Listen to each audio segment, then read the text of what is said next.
حضرت عیسیٰ علیہ السلام بنا باپ میں پیدا ہوا تھا.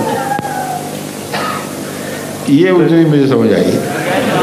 بغیر باپ میں پیدا, جی ہاں اچھا حضرت عیسیٰ بغیر باپ کے تھا, بغیر باپ میں پیدا ہوا تھا. ان کو زیادہ آتی ہے. ہاں بتاؤ.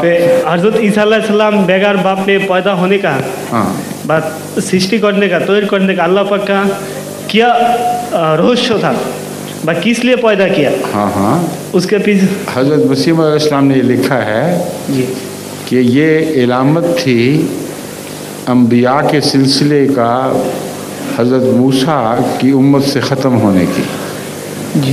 اور وہ جو وعدہ تھا حضرت موسیٰ سے کہ میں تیرے بھائیوں میں سے ایک نبی برپا کروں گا, وہ اس سے مراد رسول اللہ صلی اللہ علیہ وسلم کا تشریف لانا تھا.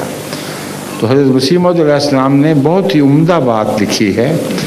فرمایا کہ حضرت عیسیٰ چونکہ آخری نبی ہونے تھے موسوی امت کے, اس لیے ان کے انسانوں میں گندگی آ چکی تھی, وہ اس قابل نہیں تھے کہ اچھے لوگوں کو پیدا کر سکیں. جس طرح حضرت نوح نے دعا کی تھی کہ اے خدا اب یہ لوگ اتنے گندے ہیں کہ آگے نسلیں بھی گندی ہوں گی.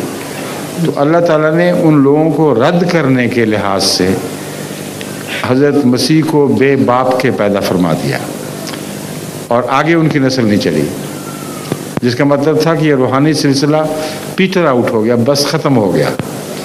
یہ حضرت مسیح موعود علیہ السلام نے ایک حکمت بیان فرمائی ہے. سمجھ گئے؟ جی ٹھیک, شکریہ. شکریہ.